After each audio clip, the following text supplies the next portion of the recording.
There's your leaders, right, at the very top of an organization. And then there's your managers and people who are actually, like, let's say, in the trenches getting the work done. What role actually OKRs play in defining leadership priorities and ensuring that they stay on track? I work with a lot of organizations that either don't have a strategy or they have a very fuzzy strategy, which we could call a bad strategy. And actually, they can still benefit from OKRs. A lot of leaders start micromanaging if they have OKRs. Where you are, what you done, and everything. The best practice now is don't do a readout of all the key results for the teams, but instead have every team report on 2 key results. One of those key results will be a big win, somewhere where we should celebrate, we're making great progress. The other key result should be the big learn. We didn't achieve the key result. We did not achieve it. Yeah. Here's what we learned. It's okay not to achieve it, right? They say, like you said, they say they're learning organizations, but actually they don't know the meaning of learning organization. They never celebrate failure. They never learn anything. They always pretend that everything is going fine. Everything is like, I've achieved a key result. So we're not going to focus on, just getting more clients. We're going to focus on getting just clients who are Microsoft, partners or something like that, because those are the high value clients. And if we can even just get a few of those, that will be better than just getting more clients in general. A good leader makes those tough decisions and says, hey, for this cycle, we're going to maintain, so you can maintain things, but we're going to focus growth here. We can't just focus growth everywhere. A good leader sort of already asks those questions, but I think it's a good chance for leaders to say, hey, I'm going to make sure I ask those questions. Right? I'm going to write them down and ask those questions in my one-on-ones more proactively.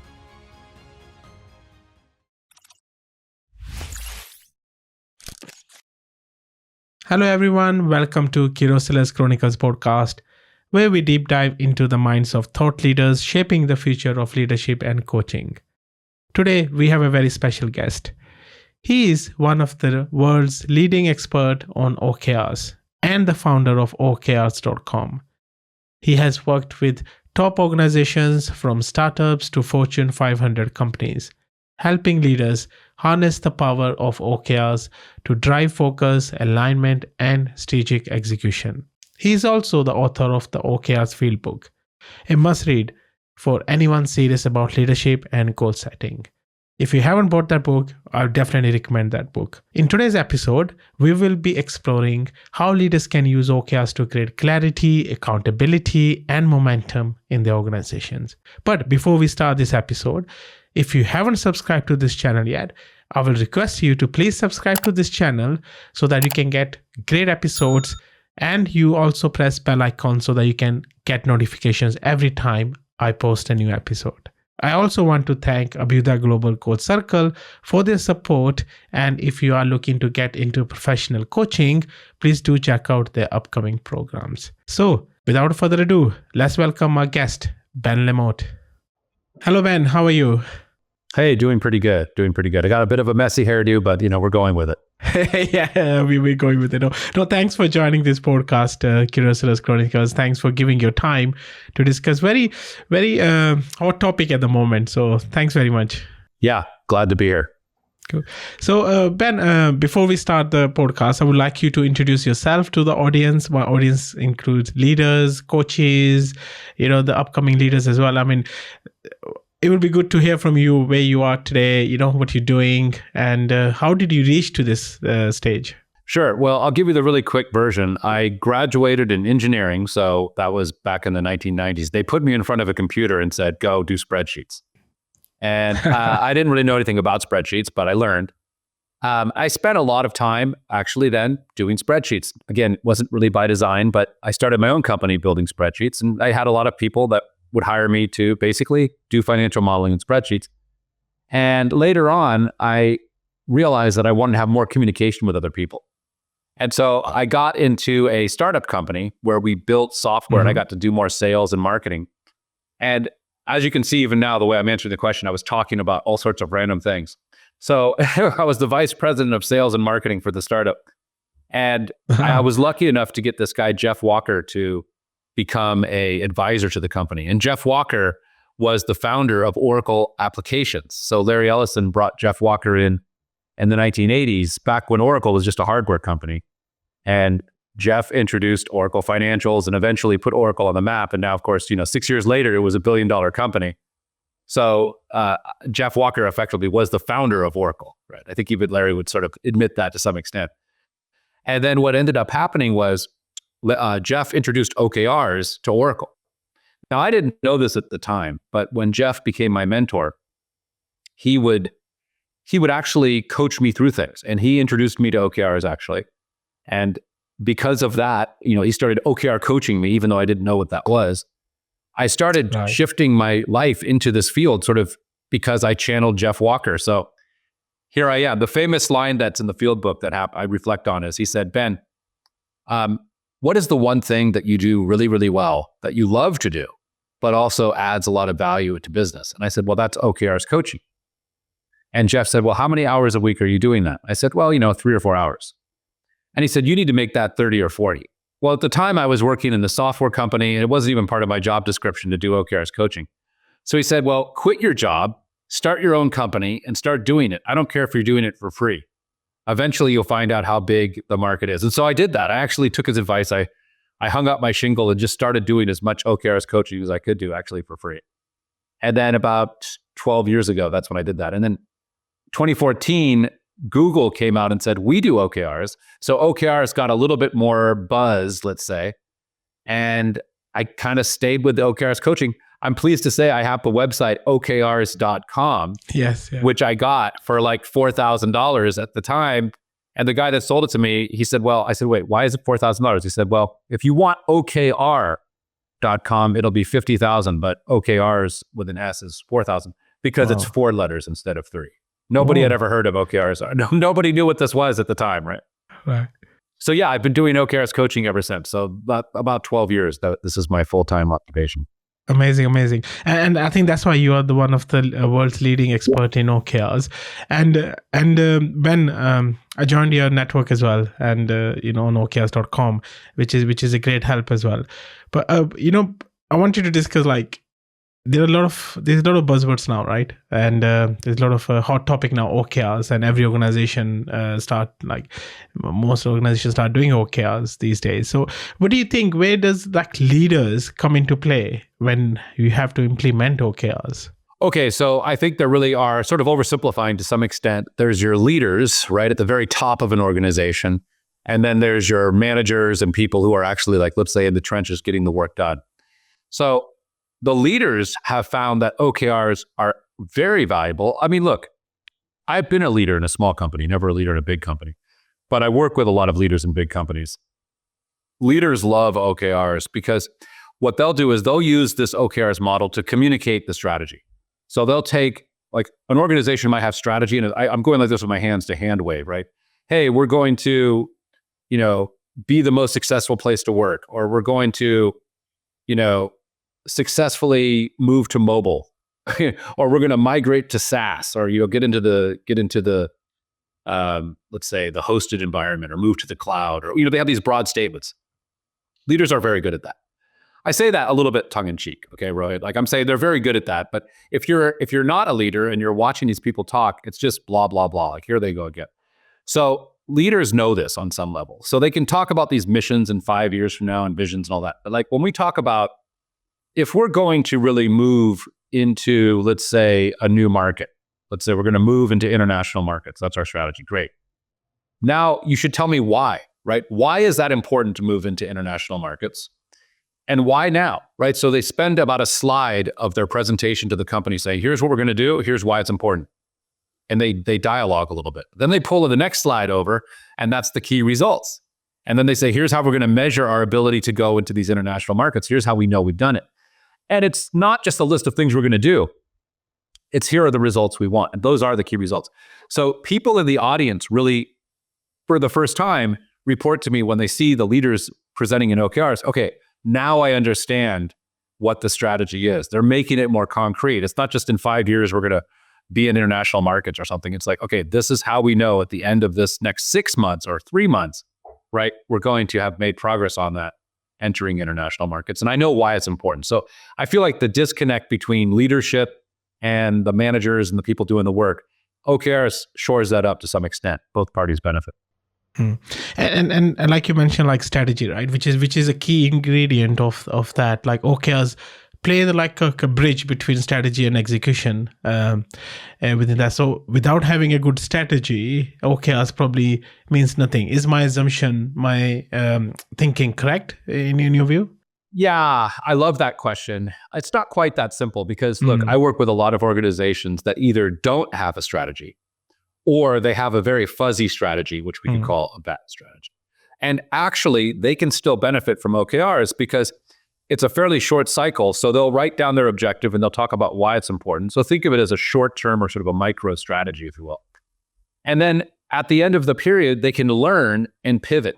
So I do think that in some cases, actually having an OKR at the top level of a company, it can actually then inform the strategy. So by doing OKRs and having these conversations, after maybe 6 to 12 months, we start to learn and we start to shape our strategy in a way through the OKRs development process. Yes, in an ideal world, I would like for you to have an amazing strategy that's super good, and then you can take your OKRs and sort of boil that OKR in the context of the strategy. But I just want to be realistic. With a lot of companies, those strategies just aren't really in place, or they're like, there's 20 pages of just a bunch of gobbledygook all over the place. Yeah.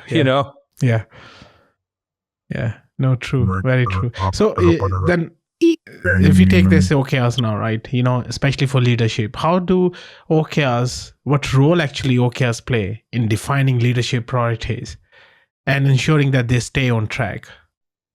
Yeah. So in an ideal world, OKRs represent a big chunk of your allocated resources. So a leader says, hey, we're going to, and I keep on picking on this one, we're going to go into these international markets. Yeah. Well, if that's my OKR, and again, I'm speaking of the ideal world, maybe we only have one.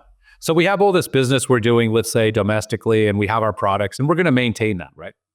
We want to grow that, sure, but we already have plans in place to do that. So from a strategic growth perspective, the OKR can come into play and say, hey, but now is the time to focus on going into the international market. Here's why, et cetera.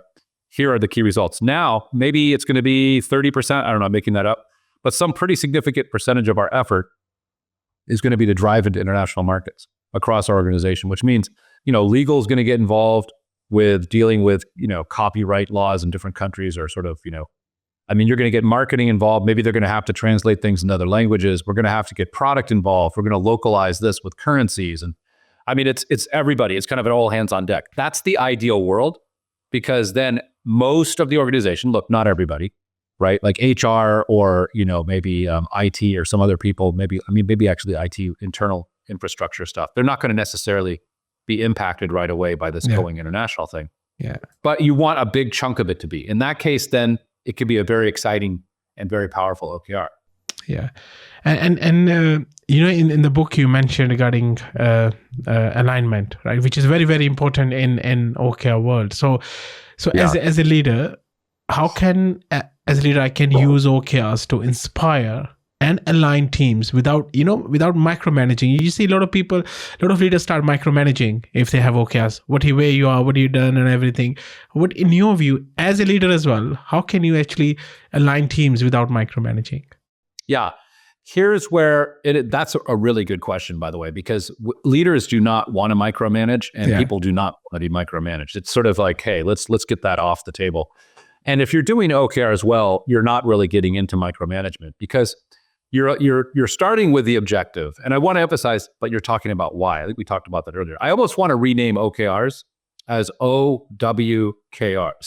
So objective, here's the objective, but here's why the objective is important, and then the key results. Because a lot of that alignment comes to play almost in like a emotional sense, right? Like I'm working at a company and I say it's important to go to international. Okay, great. If you just say, here it is, and here are the key results, well, okay, interesting. But when you tell me here's why it's important to go to international, and maybe you have a product which is going to go into Europe, and the time is now because Europe needs this project because, and then you're telling something that tugs at my heartstrings. People are going to lose their jobs if they don't get our product, or people are, it's like, wow, this is really important for Europe at this particular moment. And now I'm excited. See, if you can start with that objective and why and create that, emotional response. Now, when we talk about the key results, those key results are pretty broad. So it doesn't tell you how you have to achieve the key result, But now you have this feeling of, ooh, I want to achieve the key result. That's the key. It's an intrinsic motivation, right? It's not, if you achieve this key result, everybody in our company gets their bonus, right? Look, we already know about intrinsic and extrinsic motivations. So I won't go there. But it should be that the key result has this feeling of winning. Ooh, I want to make that happen. And now the exercise is every team, and again, not all teams can participate, but I want every team to be thinking about what is it that you could do to try to help us to achieve that key result, right? So now, not necessarily saying you're right or you're wrong, but I want you to be thinking about what it is you can do. And then at that lower level, those managers, they'll start to sort of prioritize out, okay, wait, that looks like a good project to drive this key result and so forth. And now people have that feeling of what I do matters, right? And that's the important thing. But again, the key result has to be a high level outcome as opposed to a list of things that we want to do. Yeah. And that links me to the thing I was thinking about, with micromanaging is one trait which you don't want in a leader. In your view, as a leader as well, and then you've been coaching leaders in implementing OKRs in a lot of companies. And then in your experience, what the qualities are needed for the leaders to have someone effectively setting and driving the OKRs? Yeah, it's a great point. So the leader has to be very good at setting the objective and understanding why it's important. And also, I would say, if they're really good at it, they'll have that slide that says, here's the objective and here's why it's important. Because look, the leader has to lead. They have to set the stage. Hey guys, this is what's the situation in the market. Here's where we are. This is why it's so important right now. But pause. All right, let's discuss that. Does that really make sense? Does anybody have questions, right? So have a little bit of a discussion there before just going right to the key results. And then the other thing there is maybe a really good leader says, look, in order for us to achieve this objective, I think we need to have measurable key results. I think one of them looks like this. And maybe they don't put the exact numbers in, but maybe they say, we need to increase the number of countries where we have at least, 100 users from 3 to 6, or not, but don't put 3 to 6. I take that back. We need to increase the number of countries where we have a certain number of users. So they're kind of giving you, I think we need something like that has to do with adoption. So they're giving you a flavor of a key result, but they're not telling you exactly what it is, right? They're giving you a hint. And then maybe they say, I'm now going to leave the room. I think really good leaders do this. I've seen this done actually when I was in Germany. I saw a leader do this. Right. And he just set the stage so well. And then he said, look, your job, right, is I'm going to go out and I'm going to go do some other stuff. I'm going to come back in an hour and a half. But by then I want you to come up with ideas of how would we know that we've achieved this objective. I'm interested in what you have to say about this. Like, I want you to tell me though, what's really aspirational, but also what is it that we can commit to? I want to see those two things for every sort of thought that we have. So if we're going to get into more countries, I want to know what is it we know we can achieve and what will be amazing. I want to have two numbers, right? Or two thoughts.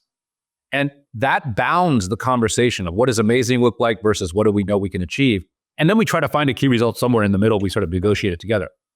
That could be a pretty concrete example of what I think a really good leader does, is it gives the team a chance to bubble up the key results, right? Because micromanaging, and again, I've seen this happen, do not do this, but I've seen a CEO in a relatively small company literally go out to the bar, have a cocktail napkin, write down OKRs for like every single team, and then just type it up and say any questions, right? I mean, this isn't going to work. We need to really get you involved and sort of get those ideas on the table. Because as you know, with participatory goal setting, look, if you're involved in the process of developing the goals, you have much more sense of ownership. 100%. I think I've seen as well, like sometimes leaders list, they even though they say, okay, here is what I'm thinking, you need to guys think, but they go out of the room, come back, but they're expecting something. They're expecting a number which they think is the right number. So they try to get teams go into that place, to that, okay, if, say, example, 4 to 5, they're thinking 3 to 4 is the right number, they will push the team to do that. That's just a trait I've seen as well. Have you seen similar traits? Yeah, I've seen also a leader setting very clear rules, kind of like parenting, right? Like, hey, you can have 3 friends spend the night. So, that's it. If you tell me I want to have 5 friends spend the night, no. We only have room for 3 tonight. That's the way it's going to be. And those constraints can be really useful. And I think your example, if I'm getting that correct, is, hey, I want to have this objective. I want 3 key results. So that means I don't want to see a list of 10 key results when I come in here. I want you guys to get this down to 3. Now, here's what I found to be good. Even though I said the leader should have very clear boundaries, if you say 3, maybe you give them 4. So you see, it's a little bit like you build in a little bit of flexibility, right? So I've learned this too when I'm doing my OKRs coaching projects. I even tell the project team that's rolling out OKRs, we're going to say maximum 3 key results per objective, and the reason is because then they'll give you 4. See, they'll always want to break the rule a little bit, but they'll know if you say maximum 3, they know that they can't give you 5 because now they're really pushing it too far. Yeah. And my example was within that key result, say, for example, key result is increase something, X from X to Y, like 3 to 4. But and then they say, we don't know what X to Y is, like you said, participatory, like goal setting. So the teams can think in an hour saying, okay, we think 3 to 4 is better, right? Increase something from 3 to 4. But the manager will think, okay, 3 to 6 is better, right? And they push their agenda towards the team, say, guys, no, 3 to 6 is better. Why are you no aspirational? But the teams are thinking they can't do it. Even 4 is aspirational, 5 is aspirational. Yes. So sometimes these kind of things, like leaders kind of micromanaging as well, right? So in that thing. I think, I get you now. I see what you're saying. And you're absolutely right. Like setting the target outcome for that key result. Yeah. A lot of times leaders will say, hey, it's got to be really big. And everybody's like looking around saying, there's no way we can achieve that. Why are you saying that? And I think here is where this model that I use, and I'll go on a little bit of a detail here, but I think it's worth pointing out, that if you look at how we write key results, what is the appropriate level of stretch to write key results at? Now, in the beginning, the idea with OKRs was set moonshots, put super aspirational key results out there. Hey, you're not expected to achieve these key results, but they're really going to set the stage for something amazing to happen. And okay, that's true. You could go that direction. Very few organizations do that now because over time, I guess some startups still do that, but for the most part, established companies, you don't really see that anymore. What they've done is the exact opposite. And if you look at this book, Measure What Matters, they talk about 2 types of key results, the commit key result and the aspirational key result. Yeah. And so what's happening in practice is the aspirational key result is gone and all of the key results are the commit key result. And back to your point, even then, sometimes on the commit key result, it's the leader saying we should be able to commit to this, which is really high. And the team is saying, no, but if we're going to. So what I've done is I've allowed a system that brings the best of both worlds together. So for every key result, we write a commit level. And the commit level is as determined by the team doing the work. The leader doesn't get to have any input on this. Here's what we can commit to with the resources we have. And we are 90% confident that we can achieve this. And it's, by definition, it's very realistic. And the leader has to say, great, I can't argue with you on that. That's your decision. But, they can still argue, but at the end of the day, the commit number gets to be determined by the team. The stretch can often be sort of determined more by the leader. Like, hey guys, it would be really amazing if we could do this. But in order for the leader to be taken seriously, the team has to say, okay, yeah, we still think that's possible. So it's really amazing. It's the most amazing thing we can imagine, but it still feels possible. So we think of that as like a 10% chance. Like it could happen, but it's probably not going to happen. But it bounds the key result. And then we have to talk together as a team and kind of collaborate and figure out what's that target level. Somewhere in between the commit and the stretch, where it's a 50% shot, where it's sort of in that gray area of it's difficult, but it's attainable. I'm uncomfortable with it. If we achieve it, I'm going to be like, wow. But if we don't, I'm going to say, okay, but we should be able to get close. So it's that gray area. And that conversation, if it's a structured conversation, forces the alignment of being able to better manage expectations. And we found that to be really valuable because look, every leader is different. And they might even be different on different key results. Like some leaders might think that this key, but let's have that conversation and then let's align on what do we commit to, what's the most amazing, and where's that target somewhere in between. Yeah, that's a great point. Actually, I've started using this commit, stretch, and target now as well with the since I read the book and since I joined your network, and it's actually very good since I started using it. So it's more of bringing the leaders to align on something with the team. So it fosters the environment of togetherness as well, alignment as well. So we all kind of working together in this. I think this is where the leaders can kind of learn that. Commitment is what teams think they can do, but stretch is a little bit more, which they think teams can do. But it's more of like like you said, like alignment coming together, bringing. So that again, with alignment as well, as we know in a business, even a startup or the well-established business, a lot of conflicting priorities, right? So in your view and with your experience as well, many leaders, as you know, probably struggle with these priorities, right? So how can OKRs help them make those strategic decisions? Yeah, I think the point here is that the OKRs themselves, again, I won't get into the specifics because sometimes you'll have OKRs that are very much in conflict. But in an ideal world, the OKRs, as we write them, we should be asking ourselves, wait a minute, are these in conflict? Because if we write a set of OKRs that are in conflict, it means we're reflecting the fact that our organization has a conflict. We need to deal with this. So by writing OKRs that are in conflict, you're maybe not doing a very good job with OKRs because you have to address that conflict as part of your strategy, right? Like if we're trying to grow in international, well, that might be a conflict with growing inside our domestic country. I mean, you can't really do both of those. So what you're saying is you can't just say grow international and grow domestic and just do them both as the priorities because the resources need to know, wait, am I focusing on international or am I just maintaining the domestic? I mean, how does that help me? So I think a good leader makes those tough decisions and says, hey, for this cycle, we're going to maintain, so you can maintain things, but we're going to focus growth here. We can't just focus growth everywhere. And so as a general rule of thumb, having a smaller set of OKRs helps avoid this problem of having conflict. And I think if you look at traditional models like the balanced scorecard, where we're trying to kind of capture all of the work we're doing, right? So we're putting things in buckets, then we're going to always have conflict. And I don't think those systems that try to go MISI, right? Mutually exclusive, collectively exhaustive across all of our work, those systems I don't think do a good job of trying to prioritize where we have a conflict. But I think if OKRs does not also do a very good job as a general rule. But I think if you're a good leader, you can at least possibly use OKRs to try to point out, hey, there's going to be a conflict here, but this is where the focus is going to be. Yeah. And I think, you touched a great point that the focus needs to be there. We can't do both things, but where is our focus? Where our growth is, where we focusing our efforts. And I've seen myself as well, leaders can think too much. They can say we can do everything, right? We can do internationally, like in your example, we can do domestically. And then they create OKRs, which are conflicting. And teams don't know where to focus. I just had a client and I mean, it drove me crazy. Okay, Rohit, this is good. This is like business there. Yeah. I'm down there and I'm talking to the CEO. Good company, really on the rise.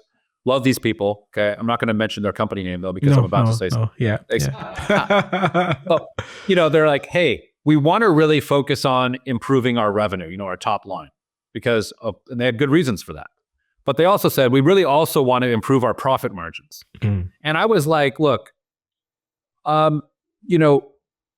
every company wants that. If you tell me we want to improve revenue and improve profit, I mean, I don't understand how those are OKRs. This is just like, I mean, sure, but you're not communicating anything to me. Can you go a step further? Can you say, we want to focus on improving revenue while maintaining profit margin? Like, we're not going to harm the profit margin, but maybe even we're going to keep it within, dropping less than 1%. Like, we can do a little bit of damage to profit margin, but you can't really have both. Sure, you can want both, but if you're a good leader, you have to be able to say, okay, look, for right now, I'm willing to focus only on revenue, or I'm willing to focus only on profit at the expense of, or at least just maintain the other. If you tell me that, it can inform my action. But if you just say, hey, I want to increase profit and I want to increase revenue, I'm sitting here going, okay, but you're building conflict into every decision I make, right? If I want to drive revenue, I have to spend money on marketing. Or if I want to, get more efficient and try to reduce costs, I'm worried that if I do that, I'm taking time away that could have been spent driving revenue. And most of the people in the organization will feel this way. So I do think that as a leader, again, you can use OKRs and you could write two, right? You could write one all around driving top line revenue and introducing products and all that. And you could write another one all around, improving profitability. But I think it's going to be helpful to figure out a way to come up with an OKR that's not creating this sort of, I'm doing it all. And you want to make sure you're aware of what you're communicating. And even within, if you can, sure, you can have an OKR around revenue or profit, but those aren't very sexy. You have to be able to tell me the story of why do we need to improve revenue or why do we need to improve profit. But if you can transform it to be like customer retention, because maybe as a leader, if you can really, really drive customer retention, well, that can improve revenue, but then that can also improve profitability because, that's the good revenue. I heard somebody tell me this. I never really thought about this, good revenue and bad revenue, but it was a whole presentation on good revenue. And good revenue is the kind of revenue that you want. It's not short term. It's not like, yeah, we did the deal, but the implementation team is going to get screwed, or, it's like, we did the deal. This is going to be a great long-term revenue stream. We're going to add value. It's like you feel good about it. And probably that'll be more profitable. But so anyway, if you come up with, I give you that example of the customer retention. Like, let's focus on driving more customer retention. Here's why. And in your why analysis, you can talk about it. Customer retention is one of the easiest ways for us to drive revenue. And it's also highly profitable. Okay, so the CEO can then have that as an OKR and you're getting what you want. But it's like a step more focus than just saying objective, increase revenue, objective, increase profit. Yeah, true. And now you talked about this one example. Can you give an example where the leader or organization successfully using OKRs to align with strategy? Any example you can give? Yeah, it's a great point. So I did have one. I'll give you one that's it's combining aligning with strategy with also an impending event. So it kind of it gives us two birds with one stone, so to speak. Right. Bird kill. Hey, listen, I had a company that was doing some kind of Pokemon cards or some kind of trading card thing. It was like an eBay kind of a thing. So you have a bunch of these collectible cards. You want to sell them on a store. You go to their shop, and they were able to create a little shop for you, right? And you could price them up, and they would have recommended prices for everything, and it could do all this cool stuff, right? So you could actually sell your cards on this major card platform. And I didn't know this, but these types of cards they weren't baseball cards, which is the only kind of card I knew. So it was basically any kind of card that was valuable except for sports cards. And it turns out there's a bunch of these. Okay, I don't know them all, but literally anything you can imagine: Magic, The Gathering, Cabbage Patch Kids. I mean, I don't know. Pokemon is the one I'd heard of. But It turns out huge market for this, like $100 million market for this. I didn't know that. Okay. So these guys had a strategy of enabling the users to become entrepreneurs, really like actually sell their own stuff, but even like go out and buy stuff and like take all these actions to really drive the platform, like to really drive the activity in their platform, make it super engaging. And when I looked at their OKRs, they had an impending event, which was like the annual conference. And what they had found, they'd been around about 5 years, but this annual conference was when they would touch hundreds of these people. So this was their opportunity, like live in person, to demonstrate their product features to these people. So the CEO looked at the strategy and said, we want to make these people into entrepreneurs, et cetera. And we want to have this big event be a huge success, right? So again, hand waving. I want our annual conference to be a huge success. Great. Sure. What does that even mean? Here's why it's important to have our annual event be a success. And then they gave us this, hundreds of our people are there. This is the only chance we have in a year to meet with these people in person. These people form relationships. They, all this good stuff. I was like, wow, okay, I get it. It's important to have the event be a success, but then what are the key results? So when they wrote the key results, they made sure that each of them was making it concrete about what it meant to have a successful annual event.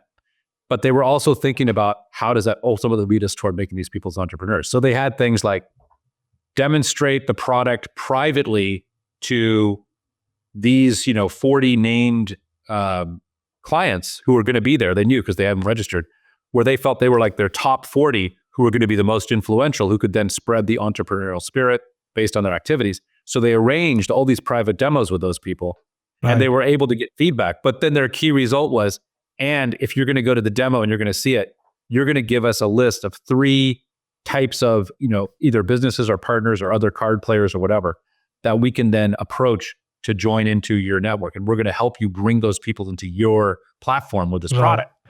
So it was like a spiraling kind of a thing, and created a lot of energy for the organization. And once they knew that that was the key result they wanted, now, I mean, all the activities were being set. Let's make sure we have a demo room. Okay, let's make sure we go to, who are those 40 people? Yeah. They actually had to argue because they didn't know who the top 40 were. Eventually they declared, okay, we have the list of top 40. All right, now what are we going to do? All right, let's put a name on each person. Everybody's going to call one of those people and form a personal relationship. So it really rallied the team. And then, of course, the event was a huge success because they achieved their key results. Yeah. That's a great example. Thanks for sharing that. With achievement as well, there comes sometimes they can't achieve those key results in the teams. It's normal, right? So aspirational or whatever we do, even if they don't have set the commit ones, they can't achieve those. And probably you have seen in certain examples where the leaders are not creating that psychological safe environment, And then in your view, how can leaders create that environment where the teams are like fully into it, even if they can't achieve that key result? Yeah. So you're right. So much about OKRs because the cycle is short, right? It's usually 3 months, 4 months, and 3 months. that. Yeah. Yeah. I mean, look, you're going to fail on the key results, and the culture you want is, and tech companies kind of get this, right? They like celebrate failure and stuff. But I think most companies, they're still part of human nature of, look, if I put my name next to that key result, I don't want to look like it's bad. I want to make it green. I want to look like I'm doing my job and it's all on track. But a good key result champion, it's more so the key result champion that has to take responsibility for this than the leader. But the key result champion has to make sure that they're being honest with it, right? Here's my confidence level on this key result. Here are the blockers. And a good key result champion alerts leadership early. Now, back to your question though, which is what can you do as a leader? Now, as a leader, I'll give you 2 cases. One of my clients had set top level OKRs. So they put the leadership people's names next to those key results. For the first cycle, only doing top level OKRs. Right. But then they achieve all of their key results. So it makes it seem like now we're going to have you guys do OKRs for your team. And then the team is like, oh, I guess we're supposed to achieve all of them. So that's how it works. So a good leader actually should write OKRs, put their name next to it, and actually fail to model the failure and say, look, it's okay. We thought that we could achieve this key result, but midway through, we realized actually this is a bad key result. In fact, we don't even want to achieve this key result. Here's why: it's driving the wrong behavior. Or we set this key result and we still really want to achieve this key result. But here's what happened. Black Friday or whatever. Something we had to do all hands on deck. We pivoted. So that happens. This is the real world. So then now as I'm a leader, I've modeled how it's okay to fail and I document what I learned.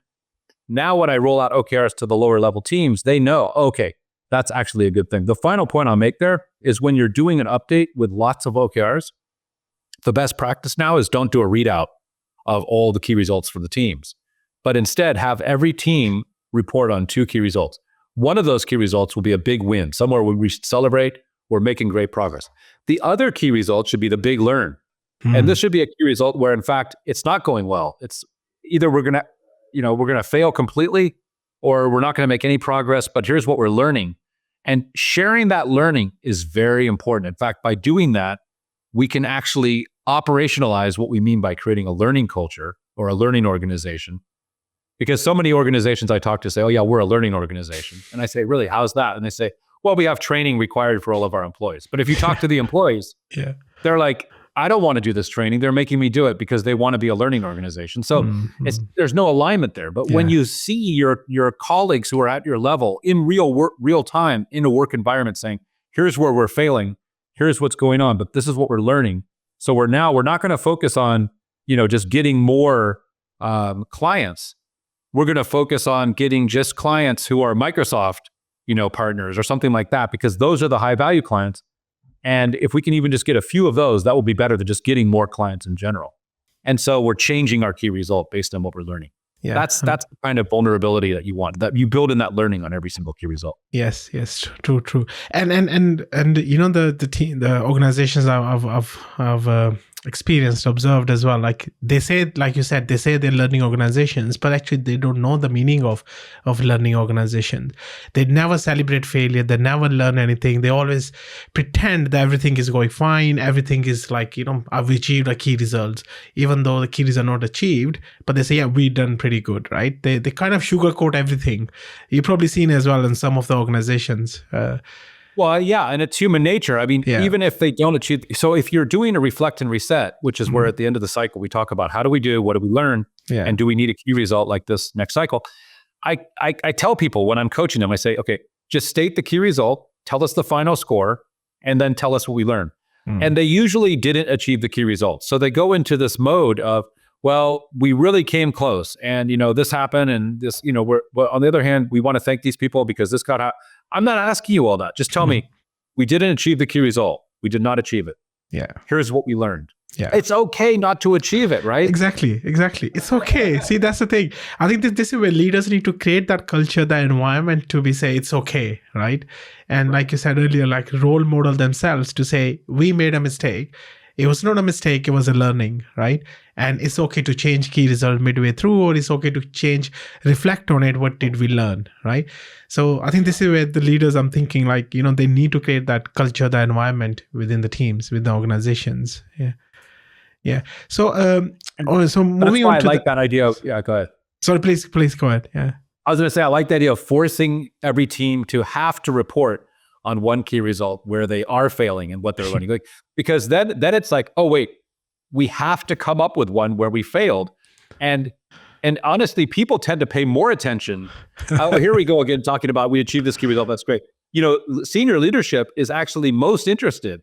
You'll see this. If you ever see them report a dashboard, they'll say, oh yeah, those are all the green ones. Those are, let's talk about this. Like, they're interested in where the failure is. So if you want to get more exposure to leadership, you have to say, hey, look, this is where we're failing. This is where but here's what we're learning. You can't just say, we're not achieving it. It's bad. You say, we're not, but here's what we're learning. And the reason I like that key result, reflect and reset is, and so here's how we're going to take what we learned and now apply it into the next cycle. And that's where I get excited as an OKRs coach, because that's when I start to see, okay, we're a learning organization, right? We're not a learning organization if we just don't achieve the key result and we say, here's what we learned, we type it up and we send it in an email. That's not good enough, right? Yeah. We have to then say, and here's how we're applying the learning into the next cycle so that we're going to actually learn. As opposed to say we learned, right? Just say we learned. Yeah, great point, right? This is what we learned, and this is what we're gonna apply in the next cycle. What we learned and how to improve. The work we were doing. That's brilliant. Thanks for sharing that, Ben. Thanks for sharing that. I think this brings me to that the trust and transparency, right? Within the so. How should leadership OKRs be communicated across an organization to enhance that trust? Yeah. So, okay, let's talk about how to not communicate OKRs first. Yeah, let's talk. Yeah. What I've seen happen, and again, I'm not going to name names, but I've seen leadership teams get together and create amazing OKRs. We're all excited. But then afterwards, they put them in a document and they send it in an email, right? They say, here's the newsletter, here are the OKRs. So that's not going to work. We have to have a live presentation. Now, that could be in person or on Zoom or whatever, but we have to have some kind of a presentation, a formal presentation of the OKRs, especially at the company level, pretty much to the whole company, right? I mean, most companies have sort of an all hands or some kind of an event like this. Or maybe it's not the whole company, but it's a lot of the company, right? And this should be a formal announcement of, we are now going to tell you our OKRs. Usually it's done in the context of, as a reminder, here are the strategic pillars, or here's our strategy. We all know that. Maybe that's 5 minutes to review that. And then it's, now let me tell you what the OKRs are. Now here's the next pitfall. The next pitfall is, imagine a slide where you have the OKRs all on one slide. Just here's all the objectives with our key results, like this, just small font. That's not going to work. So don't do that. The next best thing would be to say, here's one OKR on one slide. Here's another OKR on another slide, meaning the objective and the key results on one slide for that one, the objective and the key results on another slide for that one. That's a step in the right direction. But you're not there yet. What you really want, okay, and we've seen this work so well, is the 2 slides for each OKR, and you're going to talk to each of those slides. So the first slide that you show for the OKR is the objective, and here's why it's important and why now, with some bullet points. So that's where it's big font, just the objective, some bullet points. You're going to tell me, why is this objective important? You're going to spend a good 3 or 4 minutes here, and you're going to really let this sink in. And this is where, again, I mentioned it, but this leadership team, when they're communicating the OKRs, it's not necessarily a one-way street. Yeah. Hey, does anybody have any questions? Does this resonate? Maybe we even say, poll survey, right? If you have the technology, put it into the chat. 10 is, I'm totally excited about this objective. 1, I don't even know why you're putting it here. I want to see everybody give me a number, right? Oh, okay, 8. Okay, that's pretty good.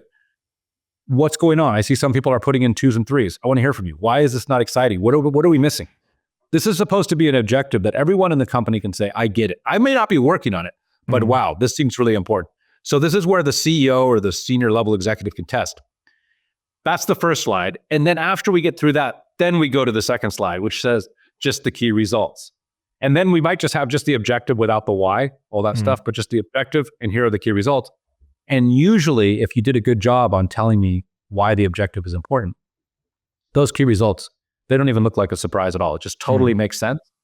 And now you've got that OKR communicated. And so now you can go to the next OKR. But what I really like to do is have a name next to each key result, right? By the time you're presenting the OKRs to the company, you already know who is the key result champion for each of these key results. And I want that person to come and say a couple words, just like, okay, Frank, come up and talk about your key result. And he's just going to say a couple words. Guys, we got a lot of people, a lot of teams working on this. Maybe name the teams. These are some of the key things we're going to be doing. And we're going to have a cadence where we're going to be meeting together every month to go over progress on this key result. Okay, then the next day comes up. So you sort of you call out some of the different teams that are working on this key result. That seems to be a nice way to do it. Once we've communicated the OKRs in person like that, live, then we can send it in a newsletter, or then we can put it on the intranet or whatever. We can put it wherever we want as a backup plan, follow-up plan to the presentation. Yeah. It's just all the two-way communication. It's like getting people along with you along the journey, right? Rather than just posting those OKRs on some intranet or something. Here we are. People don't even know. They didn't even had the chance to talk about these OKRs with the leadership. That's a great way of bringing them along the journey. So that's a great point. And so we're nearly at the end of our conversation. This has been a brilliant conversation so far, Ben. I think we need to do another one to complete what was in my mind. But it's very important question in my mind is course correcting. What's the best way for leaders to course correct when they realize halfway through or whenever that OKRs aren't impacting the right behaviors or driving the right impact? Yeah.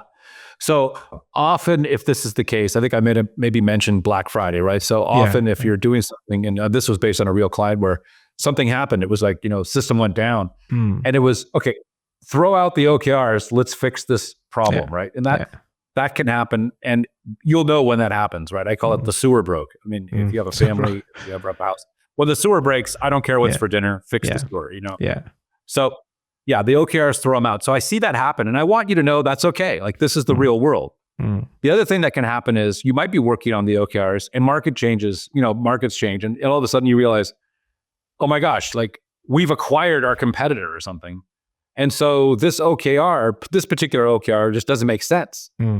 Okay, then if you're the key result champion, the sooner you can throw it out, the better. I remember talking to some people at LinkedIn where they would have a mid-cycle check-in, and the key result champion had to pitch why this key result should still be kept, because the default was throw it out. Unless you can convince me that this is still relevant, just throw it out. And I think about 10 to 20% of the key results were discarded in the middle of the cycle. So that can happen too. And that's kind of like OKR hygiene.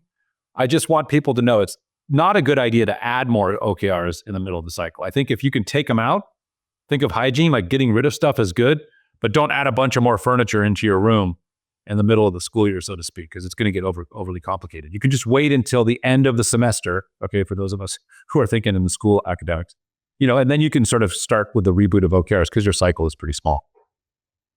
Great tip. So my last question, Ben, unfortunately we're at the end of our session now. So looking ahead, do you think OKRs will remain a core part of leadership strategy, or will new frameworks will emerge? What do you think, like AI coming up and all that stuff? Yeah, we're hearing. It's a great point. I do. Okay, so I've been doing OKRs long enough to have a kind of a all over roller coaster ride with this stuff. But I will say that at top level, for most companies, I think OKRs can be an amazing way of communicating the strategy. I really do think OKRs are here to stay for many organizations, especially at the top level of the organization. The fine print is if you're a company that has like 6,000 business units, I don't know, Amazon or Apple or something. I don't know that OKRs at that level, at the very top of the house level for a company like that makes sense. But if you can get to the right resolution, like a business unit that's just trying to, let's say, optimize the iPhone sales or something. Well, okay, maybe now you can have an OKR that really makes sense at the top level. I will say that the fine print is, I don't know that OKRs will be useful at lower levels in the organization. When you get into like different teams and cross-functional teams and pods and squads, I would say in some cases, OKRs can be useful for those. It's hard for me to make a blanket statement that most of the cases will be useful. I would say though that, OKRs, absolutely super useful for leadership. And what I would say is, even if they're not going to use OKRs, let's say like some AI thing takes over the world or whatever. Yeah.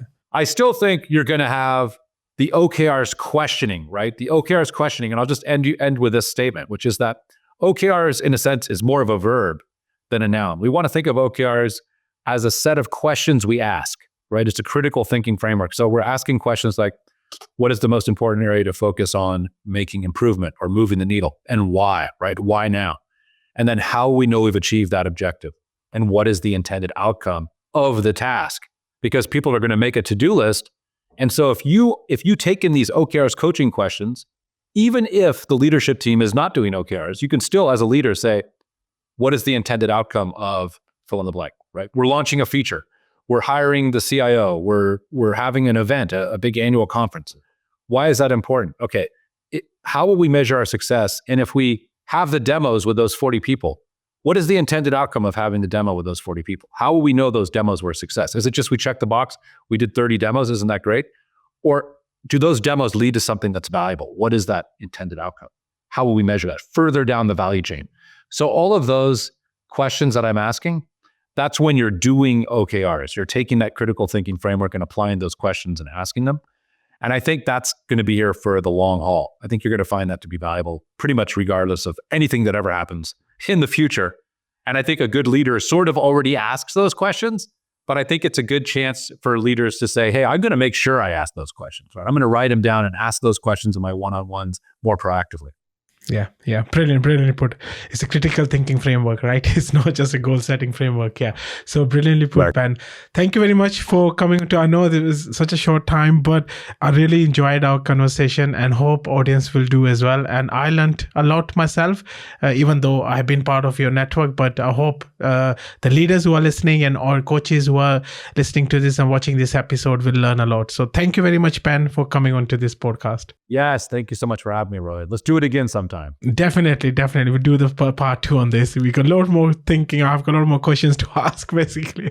So thank you very much, guys. Thanks for watching this episode. I'll be back with a new guest in 2 weeks' time. Till then, take care. Stay safe. Bye for now.